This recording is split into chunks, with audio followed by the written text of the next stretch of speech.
안녕하세요. 오늘도 사연살롱을 찾아주셔서 감사합니다.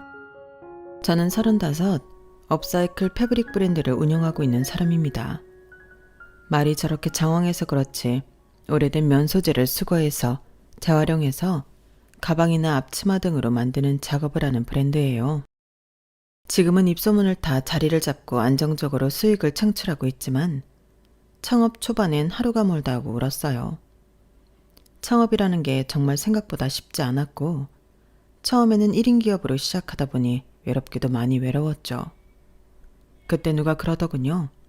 이럴 때 곁에 나를 지지하고 지탱해줄 사람이 필요하다. 일에 집중하는 것도 좋지만 혼자보다는 둘이 함께 걸어가는 게 인생의 진짜 시작이라고요.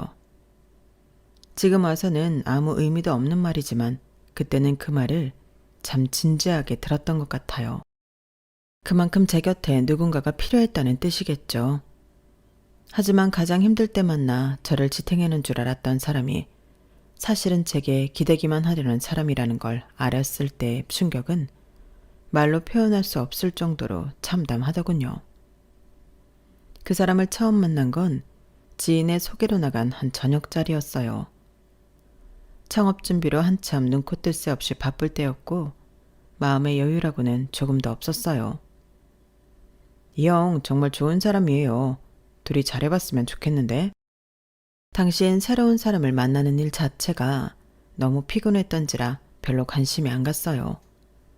그래서 처음 보는 그 사람을 많이 신경 써주지 못한 채 제 이야기만 잔뜩 늘어났던 것 같아요. 계속 그렇게 관심 없는 채로 뒀어야 했는데 어느 시점부터 제 이야기를 무뚝뚝하게 들어주는 그 사람이 눈에 들어오기 시작하더라고요. 맞장구도 잘 쳐주고 한술 더 떠서 공감해주는 모습에 미안한 마음이 들면서도 고맙더라고요.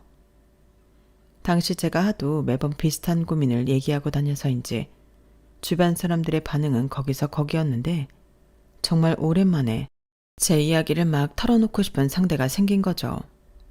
무슨 이야기를 해도 맛깔나게 받아쳐주니 금방 호감이 생겼던 것 같아요.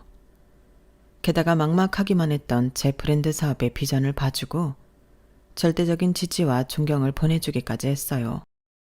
감각이 너무 좋으셔서 이게 정말 버려진 천으로 다시 태어난 거라니 믿기지가 않는데요.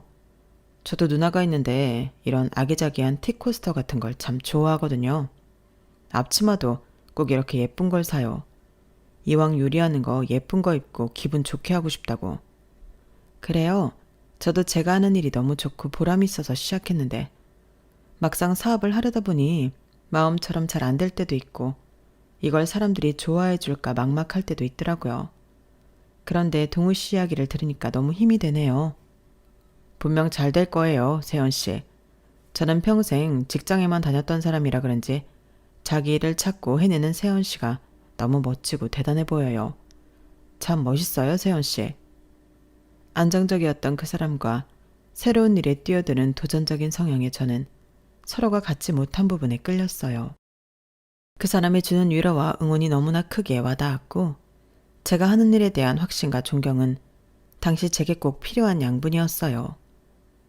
우린 서로가 서로에게 꼭 필요한 존재라는 생각이 들었고 그 마음이 사랑까지 발전하게 되었죠. 연애를 한 뒤에도 늘 일 때문에 지치고 힘들어도 한결같이 제 곁에서 응원해주는 그 사람 덕분에 사업은 생각보다 더 크게 번창했어요. 브랜드에 관심을 보이고 협업이나 팝업 스토어 제안이 많이 들어오기 시작하면서 몇 년 사이에 직원도 꽤 늘어났고 사람들 사이에서 입소문이 나기 시작하면서 매출이 급상승하기 시작했어요. 수익이 안정화되고 바라던 목표치를 어느 정도 이루고 나니 마지막 관문만을 앞두고 있더군요. 나이도 어느 정도 찼겠다.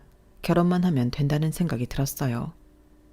그때까지 제 옆을 지켜주고 다른 걱정 없이 일에만 집중할 수 있었던 것이 다 그 사람 덕분이라는 생각에 결혼을 하게 되었죠.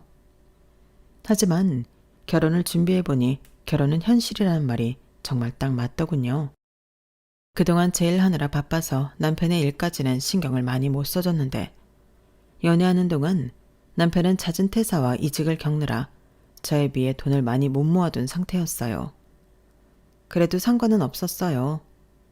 돈이 많은 사람이 아니라 인생을 함께할 반려자를 원했거든요. 우리 신혼집은 좀 외곽에서 살아야 할 것 같은데 우리 회사 근처로 잡을까? 당신 회사랑은 좀 멀긴 해도 차 타고 다니면 되잖아. 그럴 필요 없어. 신혼집은 내가 할게. 둘 다 다니기 편한 곳으로 하자. 정말 그래도 될까? 아직도 집은 남자가 해와야 한다는 인식이 있는 것 같아서. 됐어. 우리끼리 무슨 그런 걸 따져? 따지고 보면 내가 잘 된 것도 그때 당신이 옆에서 많이 응원해줘서 그런 것도 있으니까 부담 갖지 마. 고마워. 역시 능력 있는 아내 만나니까 너무 좋다. 당신이 최고야. 서울 중심지에 집을 얻기엔 턱도 없는 저축금에 신혼집은 제가 해가기로 했어요. 너 이렇게 열심히 사는 동안 그 앤 대체 뭘 하고 있었대? 이 나이에 겨우 5천? 엄마 아빠, 저 여기까지 올 수 있었던 거 다 이 사람 덕분이에요. 아니었으면 이렇게 잘 되지도 않았을 거야. 누군가는 신혼집을 여자가 해가는 걸 아깝게 느낄 수 있겠지만 이 사람한테는 아깝지 않아요. 내가 돈을 잘 벌게 된 데에 한몫하게 해준 사람이니까요. 그래, 네가 그렇게까지 말하는 데엔 이유가 있겠지. 하긴 사람이 혼자 잘 되는 법은 없더라. 너만 좋으면 우리는 그걸로 됐다. 물론 부모님은 탐탁치 않아 했지만 제가 열심히 설득한 끝에 남편을 나쁘게 보지 않게 되셨죠. 여보, 근데 정말로 미안한데 내가 모아놓은 돈이 없다 보니까 이걸 손대버리면 진짜 너무 내 자산이 없어지는 느낌이라서 혹시 혼수도 당신 돈으로 우선 살 수 있을까? 부모님한테 손 벌리기 너무 죄송스럽고 내가 돈 벌어서 차근차근 갚을게. 됐어. 당신 너무 이런 거에 신경 쓰지 마. 혼수 내 돈으로 할게. 미안해. 나 당신 아니었으면 제 나이에 장가도 못 갈 뻔했네. 나는 당신처럼 하고 싶은 일이 확고한 사람이 아니다 보니까 그동안 너무 방황을 많이 했나 봐. 괜찮다니까. 지금 하는 일 너무 안 맞으면 당신도 슬슬 하고 싶은 일 찾아봐. 우리가 당장 먹고 살 게 급한 건 아니니까. 아이 태어나기 전까지만 천천히 정하면 되지. 나라고 뭐 처음부터 잘 됐나. 하던 일 때려치우고 도전하고 실패하다 보니 이렇게 된 거지. 당신 말이 맞아. 내 와이프지만 정말 배울 게 많은 사람이라니까? 나도 힘내서 살 길 찾아볼게. 그때만 해도 남편은 저에게 미안함이나 고마움을 느낄 줄 아는 사람이었고 지금 잠깐 방황은 하고 있어도 자신의 미래에 대한 약속을 할 줄 아는 사람이었어요. 그래서 이왕 시작하는 거 그동안 열심히 번 돈으로 신혼집도 꽤 넓고 좋은 아파트로 하고 남는 방 한 칸은 남편의 미래를 위해 소재로 내어주기까지 했어요. 그런데 그런 남편이 결혼하고 그렇게까지 나태해질 줄은 꿈에도 상상 못했죠. 꿈 같은 신혼여행이 끝나고 본격적으로 진짜 결혼 생활이 시작됐을 때부터였어요. 남편이 일을 관둔 지 얼마 안 된 상태에서 결혼을 한지라 한동안 남편이 출근할 곳이 없었죠. 일찍 출근해서 늦게 퇴근하는 저로서는 남편이 평소에 어떻게 지내는지 제대로 살펴볼 겨를이 없었어요. 그런데 평일을 바쁘게 보내고 오랜만에 한숨 돌릴 여유가 있던 주말 오전 무심코 부엌에 나갔다가 깜짝 놀랐어요. 잔뜩 쌓여있는 배달음식 쓰레기에 음식물이 딱딱하게 굳어있는 접시들까지. 너무 어이가 없어서 꿈을 꾸고 있나 싶더라고요. 설마 싶은 마음에 세탁실에 가니 세탁기 앞에도 빨래가 잔뜩 쌓여 있었어요. 기가 막혀서 세상 모르고 자고 있는 남편을 흔들어 깨웠죠. 여보, 일어나봐. 저거 설마 일주일 동안 당신이 먹은 것들이야? 왜? 아니, 먹었으면 바로 치워둬야지. 저렇게 쌓아두면 어떡해. 빨래는 또 어떻고. 뭐야, 그것 때문에 자는 사람을 이렇게 깨워대는 거야? 일어나서 얘기해도 되잖아. 하도 어이가 없으니까 그렇지. 나 맨날 바빠서 집에 못 들어오는 꼴 봤으면서도 꼭 집을 이렇게 했어야 됐어? 집만 좋으면 뭐해? 관리가 잘 되어야지. 그러게, 내가 청소 이모님 쓰자고 했잖아. 뭐? 집에 사람 있는데 청소 이모님을 뭐하러 써? 당신이 여유 있을 때 다는 아니더라도 적어도 당신 먹고 입은 것들은 좀 치워줄 수 없어? 뭐야, 당신 지금 나 일 안 나간다고 구박하고 무시하는 거야? 집에서 집안일이나 하라고? 그게 아니라 이건 기본이잖아, 기본. 당신 나랑 연애할 때도 어머님 집에서 살 때 이렇게 살았어? 난 엄마가 다 해줬는데? 어차피 나 백날 가르쳐도 집안일 잘 못해. 우리 엄마도 진작에 포기했다니까? 그냥 청소 이모님 쓰자. 어? 당신 능력 되잖아. 무작정 이모님 부를 생각하지 말고 어느 정도 당신도 할 줄 알아야겠다는 생각은 안 해? 우리가 몸이 아픈 것도 아니고 집이 수백 평도 아닌데 할 수 있으면 최대한 직접 해야지. 그니까 직접 할 수 있으면 좋은데 당신은 맨날 일하러 나가 있잖아. 그럼 직접 할 수 있는 사람이 누군데? 나밖에 없잖아. 나보고 집안일이나 하고 기다리라는 거잖아.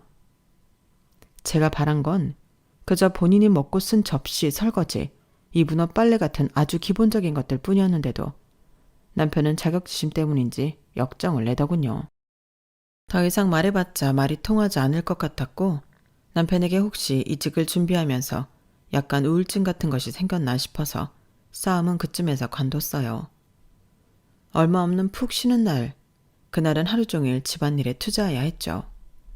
그런 제 모습을 보면서도 남편은 조금도 거들 생각을 안 하더군요. 그때 처음으로 느꼈어요. 나와 연애하던 모습이 남편의 전부는 아닐 수도 있겠다는 사실을요. 남편은 그렇게 한동안을 집에서 뭐 하는지도 모르겠는 채로 지냈어요. 새로운 일에 도전해보라고 기껏 만들어준 서재는 들어가 보면 먼지가 쌓인 것 외에는 깨끗하고 거실이나 안방, 부엌만 생활감이 묻어나더군요. 그것도 아주 진하게요. 퇴근하고 집에 돌아오면 어지러져 있는 집을 보면서 내가 결혼을 한 건지 낳지도 않은 큰아들을 키우고 있는 건지 헷갈릴 지경이었지만 저에게도 힘든 시절이 있었듯 남편에게도 지금이 인생에서 가장 힘든 시기가 아닐까 싶은 생각에 꾹 참았어요. 힘들 때 옆에서 도와줬던 사람이기에 저도 응원하는 의미에서 남편을 믿고 기다려보기로 했죠. 하지만 남편은 나아질 기미가 안 보였어요. 그래서 생각해낸 게 제 회사에 들어오게 하는 거였죠.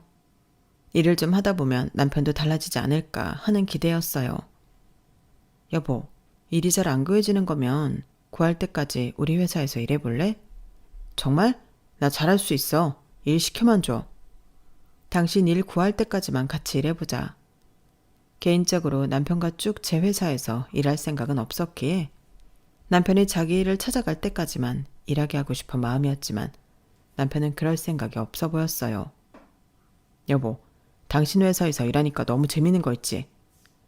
당신이 와이프인 거 알면 얼마나 놀랄까? 그래도 그런 거 이야기하고 다니지 마. 괜히 좀 그렇잖아. 언젠간 알게 될 텐데 뭐. 그리고 몇 명은 벌써 눈치챘는지 얼마 전부터 나한테 갑자기 잘해주기 시작하더라. 전에 있던 회사에 비하면 잘릴 걱정도 없고 여기가 나한텐 천국이야, 천국.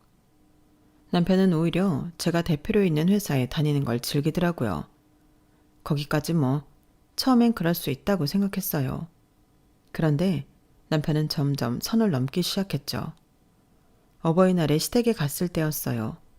식사를 하는데 갑자기 신우이 입에서 그런 말이 튀어나오더라고요. 그래서 동우야, 난 언제부터 니네 회사 나가면 돼? 어?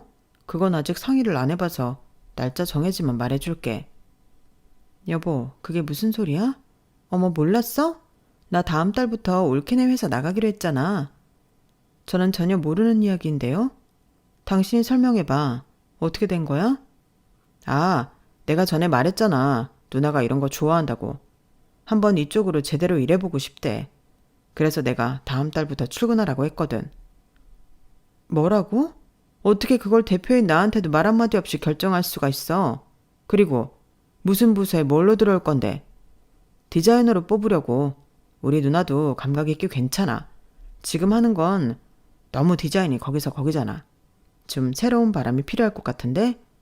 어머, 올케. 서운하게 왜 그래? 둘이 부부인데 그럼 일심동체 아냐? 같이 운영하는 가족회사에서 한 사람은 허락만 받았으면 됐지. 그리고 나도 올케 가족 아니야? 너무한다 정말. 네? 가족회사라고 누가 그래요? 여긴 제가 엄연히 대표로 있는 회사고 남편은 임원조차 아닌 계약직 사원인데요? 뭐? 그게 무슨 소리냐? 이제 동우도 들어가서 공동대표 된 거 아니었니? 네? 공동대표요? 누가 그래요? 당신이 그랬어? 그래. 그럼 동우가 우리한테 거짓말이라도 했다는 거야? 여보, 남편이 뒤에서 제 팔을 다급히 잡아당겼지만 그 팔을 뿌리쳤어요. 네, 저도 이 사람이 이렇게까지 할 줄은 몰랐는데요. 거짓말이에요. 저희 회사의 대표는 저 하나뿐이에요. 순간 시부모님과 시누이의 표정이 당황한 듯 얼었지만 금방 아무 일도 없었다는 듯 돌아오더군요. 그래 뭐 대표 자리에 하나라 치더라도 어쨌든 남편이 회사에 그렇게 상주해 있는데 공동대표나 마찬가지 아니니? 시누이인데 취직 정도는 시켜줄 수 있잖아. 어머님, 취직은 아예 다른 문제예요. 형님 디자이너로 일하고 싶으시면 관련 포트폴리오 제게 메일로 보내주세요.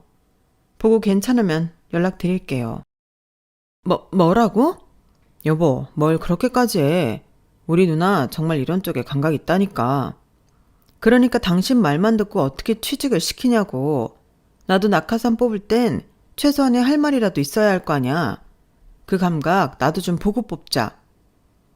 그때가 아마 제가 시댁에서 처음으로 할 말 다 했던 날이었을 거예요. 다른 건 몰라도 제 일을 걸고 넘어지니 참을 수가 없더라고요. 가족 일과 제 일은 다른 일이라는 선을 분명히 긋고 넘어가고 싶었죠. 고작 포트폴리오 보내달라는 말을 했을 뿐인데 형님은 무슨 엄청난 모욕이라도 당한 사람처럼 씩씩댔고 시부모님도 눈에 띄게 당황하셨어요. 아 참, 원래 이렇게 냉정한 애였니? 참 착하고 바른 애인 줄로만 알았는데. 바르니까 이런 것도 바르게 하는 거죠. 그래도 만에 하나 남편의 말대로 형님이 이쪽 일에 소질이 있고 타고난 감각이 있는 편이라면 정말로 일을 맡겨볼까 하는 생각도 없지는 않았어요. 그때 마침 새로운 시각을 가진 디자이너가 필요하다고 판단하고 있었거든요. 하지만 형님은 하루 이틀이 지나도 한 달이 지나도 포트폴리오를 보내지 않았어요. 제가 알기론 형님은 그런 쪽 일은 한 번도 안 해본 걸로 알고 있었거든요. 그래서 역시나 감각이든 능력이든 증명할 만한 결과물은 하나도 안 갖고 있었군 생각했죠. 그러고 보니 더 괘씸하더라고요. 힘들게 읽어낸 회사에 본인은 물론이고 누나까지 불러와 빨대를 꽂으려고 했다는 게 느껴져서요. 이런 생각을 갖고 있다는 걸 눈치챈 건지 남편이 한동안은 회사에서도 집에서도 조용하게 제 비위를 맞추며 다니더라고요. 처음에는 그 일을 반성하나 싶었는데 직접적으로 사과를 들은 적은 없었으니 경계는 계속하는 게 좋겠다고 판단했죠. 그래도 시간이 약이라는 게 괜히 있는 말은 아닌 건지 확실히 시간이 지나니 그 불쾌했던 감정도 서서히 사그라들더군요. 그렇게 남편과 그럭저럭 사이 좋게 지냈던 어느 날이었어요. 우연히 어떤 SNS를 봤는데 저희 제품이 떡하니 협찬으로 들어가 있더라고요.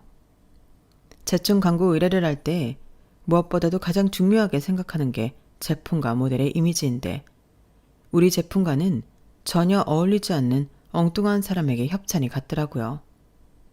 주 타겟층이 10, 20대였던 유명 색조 화장품 브랜드와 콜라보를 한 파우치 제품이었어요. 소녀들이 갖고 싶어 할 만한 색감과 디자인으로 업사이클링한 파우치라서 SNS 협찬 광고를 돌리니 꽤 반응이 좋았죠. 그런데 평소 화장을 즐기지 않는 듯한 중년의 여성분께 협찬이 들어가 있었어요. 하나하나 다 살펴보고 컨펌을 하는 저로서는 너무나 황당하고 어이가 없었어요.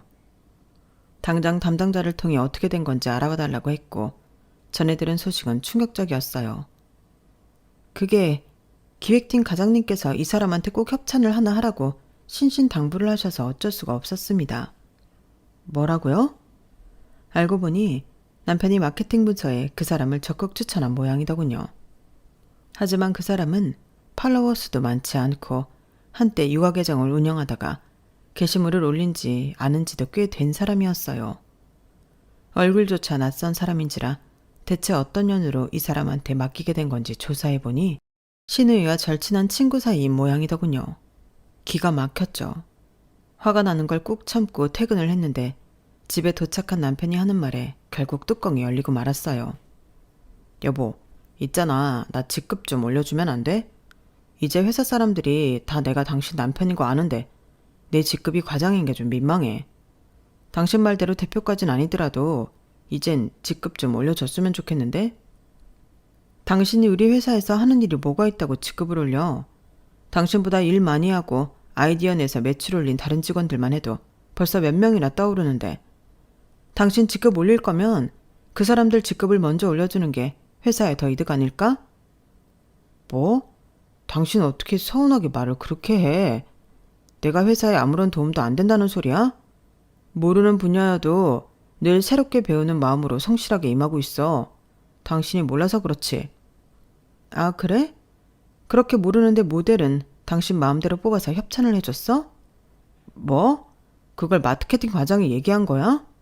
아니, 내 제품인데 내가 알아봤지. 난 그냥 마케팅 과장이 SNS 협찬 모델 찾길래 적당한 사람이 있어서 추천한 것뿐이야. 솔직히 언제까지 20, 30대만 노릴 건데 40, 50대 애 엄마들도 노려야 타겟층 확장이 되지. 그럼 그 패키지는 어떻게 할 건데? 완전 감성 자체를 젊게 만든 제품이야. 적어도 40, 50대한테 줄 거였으면 평소 화장을 하는 사람한테 줬어야지. 모든 게시물이 민낯에 색조 화장을 해본 적도 없는 사람한테 협찬을 주면 사람들이 퍽이나 관심 가지겠다. 이게 우리 일만이 아니라 화장품 브랜드랑 콜라보한 제품인데 그쪽 이미지도 생각해 줘야 할 거 아니야. 그리고 그 사람 형님 친구분이던데? 형님 부탁받아서 협찬 준 거잖아. 아니, 그래서 그런 게 아니라 정말 나는 타겟 확장도 신경 쓴 거라니까? 그니까 그걸 당신이 왜 신경 쓰냐고. 아, 내가 정말 당신 때문에 못 살아. 아니나 다를까 며칠 뒤 함께 협업을 했던 화장품 회사에서 바로 피드백이 날아오더라고요. 더 신중하게 모델을 검토해 보겠다고 사과하고 잘 넘겼지만 남편이 결국 일에 지장을 줬다는 게 정말 화가 나더라고요. 난 솔직히 당신이 이제 좀 다른 일을 알아봤으면 좋겠어. 우리 회사 일하고는 별로 안 맞는 것 같아. 이제 와서 내가 갈 데가 어딨다고 그런 소리를 해. 가만 보면 당신이 일할 때 참 냉정하다? 당신이 이 사업 시작할 때 내가 얼마나 응원해줬는데 당신이 나한테 이래도 되는 거야? 그날부터는 매일이 싸움이었어요. 솔직히 당장 잘라버릴 수도 있었지만 그게 마음처럼 쉽지만은 않더라고요. 회사 내에서 저와 남편이 부부 사이인 걸 다 아는 상황에서 해고를 해버리면 둘이 이혼을 했니 어쩌니 말들이 많아질 것 같고, 남편에게 권고사직을 하자니 들을 사람도 아니었어요. 또 남편이 회사를 그만둔다고 한들 도저히 스스로 힘으로 일을 구할 것 같지가 않다는 생각이 들더라고요. 대표 남편으로 떵떵거리며 회사를 다니던 사람이 갑자기 일반적인 회사에 잘 적응할지도 의문이었고요. 그런 고민들에 일까지 밀려드니 남편을 어떻게 하면 좋을지 흐지부지해졌어요. 그러다 명절이 찾아왔죠. 연휴가 꽤 길었던 명절이라 친정과 시댁에 후딱 다녀온 후 집에서 밀린 집안일도 하고 휴식 시간을 좀 가지고 싶었어요. 그런데 시댁에 가기로 했던 하루 전날 저녁에 시댁 식구들이 모두 초대되어 있는 잔치 톡방에 시어머니가 통보식으로 문자를 남겨놓으셨더라고요. 내일은 동우집에서 모이는 걸로 하자. 우리 집은 좁으니까 넓은 집에서 모이는 게 맞지? 더 환장하겠는 건 최근 일이 바빠 피곤했던 탓에 그 문자를 보지 못한 채 잠들어 버려서 그 사실을 다음날 아침에야 알게 되었다는 거였어요. 여보, 이게 뭐야? 우리 어머님 집에서 모이기로 했잖아. 그랬지. 근데 엄마가 우리 집에서 모이는 게 편할 것 같다고 하셔서. 아니, 그럼 당신이 말렸어야지. 왜? 그냥 오시라고 하면 되지. 청소도 내가 다 해놨어. 당신은 할 거 없어. 아무리 남편이 대강 청소를 끝냈다고 해도 너무 당황스럽더라고요. 지금이라도 그냥 어머니 댁에서 모이자고 해. 이제 와서 어떻게 그래. 이미 거의 다 오셨을 텐데. 뭐라고? 시간을 보니 어머님께서 모이는 시간을 이른 아침으로 정해놓으셨더라고요. 남편과 싸운 지 얼마 안 되어 초인종이 눌렸고 인터폰에는 시부모님과 시누이 얼굴이 비쳤어요. 아우, 오랜만에 아들집에 와보네. 이 집이 좋긴 좋구나. 확실히 집에 사업하는 사람이 있어야 돼. 직장인 월급으로 이런 데 사는 건 꿈도 못 꿀 일이지. 그럼 뭐해요, 아빠? 하나밖에 없는 시누이 취직도 안 시켜주는 냉혈한 사장인데 뭐. 그래도 이렇게 좋은 집 사는 걸 보니 내 동생도 능력자는 능력자다. 어머님, 아버님, 형님, 저는 어제 일찍 잠들어서 오늘 모임 장소가 바뀐 것도 방금 전에 알았어요. 원래 시댁에서 저녁 좀 모이기로 한 거 아니었어요? 왜 갑자기 바꾸신 거예요? 이럴 때 아니면 내가 아들 집에 언제 와보겠니? 며느리가 이런 건 알뜰살뜰히 챙겨서 때 되면 시댁 식구들도 초대하고 해야 하는데 맨날 바쁘다고 일 핑계로 초대를 안 하니 이런 날에라도 한번 와봤다.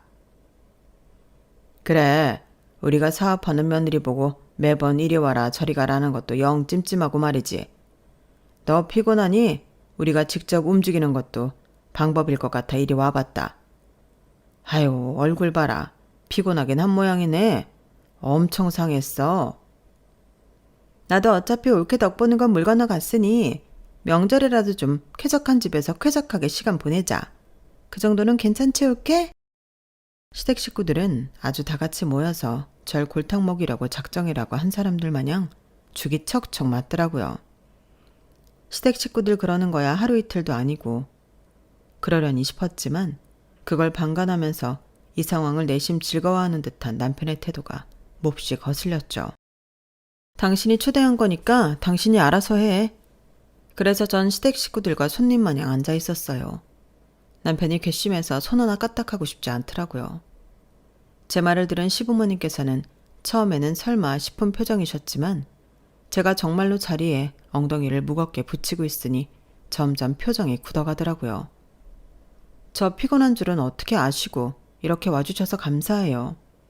여보, 난 힘드니까 오늘 당신이 좀 대접해드려. 찬장에 홍차랑 커피 원두 있거든? 거기에 다가 좀 올려서 가져와. 예, 아무리 그래도 직장을 너 혼자 다니니? 우리 동우도 같은 회사 다니기 매한가지인데 이건 너무한 거 아니야? 네? 어머님, 어떻게 없던 자리를 만들어서 들어앉은 사람이랑 회사 대표를 비교를 해요. 저 사람 할 일 없어서 회사에 놀러 다녀요. 피로도는 저에 비할 바가 어때죠? 남편은 그날 하루 종일 시댁 식구들 대접을 했어요. 참 웃긴 건 제가 대접할 때는 손 하나 까딱 않던 시댁 식구들이 남편이 왔다 갔다 하며 일하니 그건 안쓰러워 보였는지 다들 일어나서 남편을 돕더라고요. 그때 잘 대처한 덕분인지 그 뒤로는 말도 없이 저희 집에 약속을 잡아오는 일은 없었어요. 결과적으로 저는 피해보는 일 없이 시댁 식구들도 골탕을 먹였지만 그럼에도 남편에게 불쾌하고 화나는 감정은 쌓이더라고요.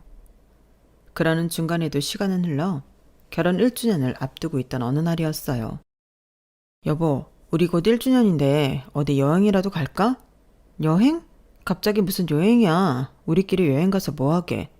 가서 싸우지는 않으면 다행이지. 아이, 또 무슨 말을 그렇게 해. 그래도 1주년에 같이 여행 가서 좋은 거 보고 맛있는 거 먹고 하자. 그러지 말고 기분 전환하러 다녀오자.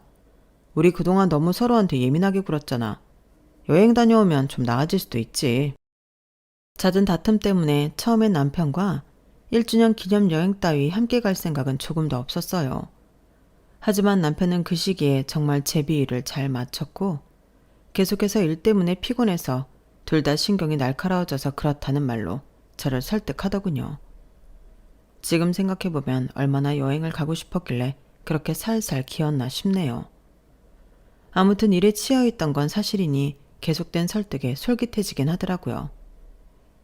알겠어. 그럼 비행기표랑 숙소는 당신이 좀 알아봐. 일 때문에 남편에게 카드를 맡겼고 남편은 며칠 열심히 찾아보더니 숙소와 항공권 결제를 하더군요. 어련히 알아서 했겠거니 싶어서 별로 터치를 안 했고 막상 여행 날짜가 다가오니 설레기까지 하더라고요. 남편이 여행지로 정한 곳은 이탈리아였어요. 신혼여행 때도 안 갔던 유럽을 가겠다고 생각하니 기대가 됐어요. 여행 일정 때문에 꽤 긴 휴가를 내놓은 터라 여행 몇 주 동안 정신이 없었어요. 집안일도 거의 이모님을 불러 맡겼고 여행 준비도 남편에게 다 맡겨버렸죠. 그게 제 불찰이었을까요? 여행 당일 정말 상상치도 못했던 황당한 일이 생겼어요. 여보 뭐해? 빨리 가자. 아유, 뭐가 그렇게 급해서 그래. 잠깐만 좀 기다려봐. 공항에 도착해 수속을 밟으러 가려는데 남편이 자꾸 꼭 누군가를 기다리는 것처럼 뒤를 돌아보면서 불안해 하더라고요. 처음엔 뭐지 싶었는데 몇 분 뒤 나타난 시부모님 때문에 정말이지 뒷목을 잡고 쓰러질 뻔했어요. 아, 내가 정말 아들 하나는 잘 키웠다니까. 내 평생 이 나이에 이탈리아를 가볼 거라고는 생각이나 했겠냐고. 그러니까 말이야. 솔직히 말하면 동우 아니었으면 비즈니스석도 타볼 일 없었겠지. 여보, 이게 어떻게 된 일이야? 우리 결혼 기념일 여행 아니었어? 아, 우리 엄마 아빠 기념일도 우리랑 한 달 차이밖에 안 나잖아. 이왕 가는 거 부모님도 모시고 가면 효도도 하고 우리도 좀 덜 싸우지 않을까 싶어서 모시고 왔어. 근데 그걸 이제 말해? 이렇게 당일날? 오늘 아침까지만 해도 아무 말 없었잖아. 미리 말하면 당신이 순순히 모시고 갈 사람이야? 이렇게라도 해야 자연스럽게 가족여행을 갈 거 아니야. 그럼 어머님 아버님은 네 돈으로 항공권 끊어드렸니? 아니, 당신이 카드 줘서 그걸로 다 했지. 그 말을 듣는데 피가 거꾸로 섰더라고요. 항공권 내역을 확인해보니 제 이름으로 예약되어 있던 비즈니스석 2장에 남편 이름으로 일반석 2장이 더 예약이 되어 있더라고요. 황당해서 아무 말도 못하고 있으니 남편이 덧붙이더군요. 아무래도 부모님이 연세가 있으시니까 두 분은 비즈니스석 타고 우리가 일반석에 타는 게 나을 것 같아서 이렇게 끊어놨어. 나 허리 안 좋아서 비즈니스석만 타야 하는 건 알고는 있는 거지? 뭐 그렇긴 한데 그렇다고 우리 엄마 아빠를 일반석에 태울 수는 없잖아. 글쎄, 그럴 줄 알았으면 두 분도 당신 돈으로 비즈니스석 끊지 그랬어. 미안한데 다 내 카드로 긁었는데 일반석에 타고 싶지 않은데? 비즈니스로 한 장 더 있으니 나 말고 비즈니스로 타고 싶은 분은 누구로 할지 잘 상의해봐. 비즈니스석 2장, 일반석 2장으로 하면 당연히 시부모님을 태울 거라고 생각한 의도가 빤히 보여서 남편 의도대로 따라가 주긴 싫더라고요. 무엇보다 이번 여행의 경비는 전적으로 제가 된 거였어요. 가서는 남편이 준비한 돈으로 쓰기로 했다지만 항공권과 숙소 등 큰 돈이 들어가는 건 다 제 카드로 해놓은 상태였죠. 시부모님과 비즈니스석에 다 장기 비행을 하는 게 부담스러워서라도 일반석에 탈 줄 알았는지 남편 안색이 순식간에 어두워지더라고요. 당신 진짜 우리 엄마나 아빠랑 타게? 어쩔 수 없잖아. 한 분이라도 타게 해드려야지. 결국 남편은 시어머니를 비즈니스석에 보냈어요. 아우, 저 사람도 나이가 있는데 나만 비즈니스석에 타서 미안해서 어떡하나? 그러게요. 두 분 가시는 거 알았으면 비즈니스석으로 해드리라고 했을 텐데 저 사람이 센스가 좀 없었네요. 그래도 어머님이라도 타신 게 어디예요? 저 듣기 불편하라고 시아버지를 걱정하라는 소리도 바로 맞받아 쳐버렸어요. 그랬더니 심기가 불편하셨는지 다음부터는 말씀을 안 거시더라고요. 솔직히 비즈니스석은 좌석이 떨어져 있기도 하고 혼자 시간을 보내기 좋아서 그다지 불편하지도 않았어요. 영화도 보고 책도 읽고 잠도 자고 나니 도착했더라고요. 나와서 캐리어를 찾은 후 남편과 시부모님께 통보했어요. 여기서부터는 따로 다니죠. 저는 결혼기념일 여행을 온 거지 시부모님께 효도하려고 온 여행은 아니거든요. 뭐? 여보, 그게 무슨 말이야? 어차피 숙소도 같이 쓸 건데 따로 다니자고? 숙소 같이 쓴다고 누가 그래? 다 내 카드 긁어서 예약한 거 아니야? 당신이 호텔 알아봐 준 건 고마운데 그건 그냥 결혼기념일 선물이라 생각할게.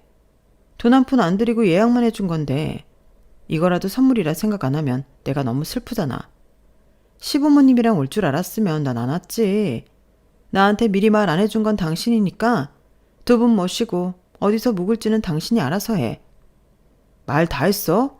이렇게 타지에 와서까지 매정하게 굴어야겠어? 매정? 내가 열심히 번 돈으로 당신 부모님 두 분 다 비행기까지 태워드렸으면 난 며느리로서 충분히 할 만큼 한 것 같은데? 돌아가는 비행기표 취소당하고 싶지 않으면 토달지 말고 잘 여행하고 와. 그 말을 끝으로 전 캐리어를 들고 떨어져 나왔어요. 남의 돈으로 하는 여행이라 더 열심히 알아본 건지 남편이 예약해 놓은 호텔과 여행 일정은 기가 막히더라고요. 원래 둘이 올 생각이었던 여행이 혼자가 되어버리니 쓸쓸하긴 했지만 오히려 생각을 정리할 수 있는 계기가 되었던 것 같아요. 여행을 하면서 좋은 사람들 많이 만나서 이야기도 나눴고요. 그렇게 며칠 동안 마음이 치유받는 듯한 여행 일정을 즐기고 한국으로 돌아왔어요. 돌아올 때는 날짜는 같아도 자리 지정을 따로 해서 떨어져 있으니 더 편하더라고요. 이 긴 여행을 마치고 나면 이제는 정말로 제 인생을 새로 시작할 수 있겠다고 생각했어요. 기가 막힌 일은 이로써 끝날 줄 알았는데 집에 돌아오니 더 기가 막힌 일이 눈앞에 펼쳐져 있더라고요. 현관문을 여는 순간 기척이 없어야 할 집안의 사람 기척은 물론이고 냄새까지 나더라고요. 맥주병이 바닥에 뒹굴고 있고 고기 굽는 냄새가 나더라고요. 거실에서 떡하니 상을 펼쳐놓고 낯선 사람들과 고기를 구우며 술을 마시고 있던 신우이의 모습이 보였어요. 어머 올케, 오늘 들어오는 날이었어? 내일인 줄 알았네. 아 어쩌지? 아직 정리를 못했는데. 그래도 덕분에 몇 날 며칠 친구들이랑 넓은 집에서 재밌게 놀았어. 다음엔 올케도 같이 하자고? 뒤늦게 따라 들어온 시부모님도 현관에서 놀라는 기색은커녕 이 집이 젊은 애들 놀기에 분위기 괜찮지 같은 뻔뻔한 소리나 중얼거리시더라고요. 재밌게 놀았어 누나? 형들이랑 누나들 엄청 오랜만이네요. 동우야, 덕분에 잘 놀았다. 우리가 이럴 때 아니면 언제 서울에 이렇게 오래 있어 보겠니? 태어난 남편의 태도까지 보고 나니 정말 저 빼곤 다 알고 있었구나 생각이 들더라고요. 그리고 동시에 한국에 오자마자 하려 했던 일을 지금 당장 시작해야겠다는 생각이 들었어요. 괜찮아요. 오늘 오길 잘했네요. 남편이 집안에 들여놓은 캐리어를 다시 현관 밖으로 걷어차듯 내보냈어요. 그리고 신우이를 쳐다보며 똑바로 말했죠. 여기요. 당신 동생 반품할게요. 그 말에 웃던 얼굴들이 전부 얼어붙더라고요. 내가 다시 돌아올 때까지 이 집 비워놓지 않으면 무단 침입으로 신고할 테니 정리 똑바로 해놓으세요. 그리고 당신도 더 챙길 짐 있으면 챙겨도 싹 다 버리기 전에. 그 후로 시댁은 여러 번 연락해왔어요. 얘야, 우리도 동우가 너한테 우리가 같이 간다는 말을 안 했다고는 생각도 못했다. 우리도 몰랐어. 올케 정말 미안했어요. 올케가 그렇게 화낼 줄은 몰랐어요. 진심이에요. 여보, 내가 정말 미안해. 내가 너무 욕심을 부렸던 것 같아. 난 그냥 당신이랑 정말 잘 지내고 싶은 마음에 계획한 여행이었는데 이렇게 좋은 걸 우리만 한다는 생각에 부모님까지 모시고 가고 싶어서 그랬어. 한 번만 용서해주면 안 될까? 하지만 이제는 그 어떤 사과도 후회도 그 시절 저로 돌려놓을 수 없었어요. 완벽하게 혼자가 되어서 다녔던 여행에서 저는 누구의 아내도 며느리도 누나도 아닌 그냥 나라는 사람으로 살아봤어요. 햇살 좋은 광장에서 커피를 마시고 아무도 나를 부르지 않는 하루를 살아봤죠. 남편과 헤어지면 외롭고 쓸쓸할 줄 알았지만 의외로 그런 시간들은 제게 너무나 조용하고 너무나 좋았어요. 맞아요. 그 여행에서 전 남편과의 이별을 결심하게 됐어요. 이혼을 하면 하늘이 무너질 거라고 생각했지만 남편 없는 긴 시간들이 제겐 오히려 위안이 되고 평화롭더라고요. 그래서 용기를 냈죠. 지금은 남편과 이혼을 했고 그 여행에서 만났던 소중한 인연들과 만남을 이어가며 결코 외롭지 않은 나날들을 보내고 있어요. 혼자서도 충분히 웃을 수 있다는 걸 그 여행이 알려줬거든요. 제 이야기는 여기까지입니다. 들어주셔서 고맙습니다. 옆에 있는 소중한 사람들과 매일매일이 행복하시길 바랍니다. 감사합니다. 여러분, 사연 댓글에 응원과 현명한 조언 부탁드려요. 좋아요와 구독은 저에게 큰 힘이 됩니다. 오늘도 좋은 일 가득하세요.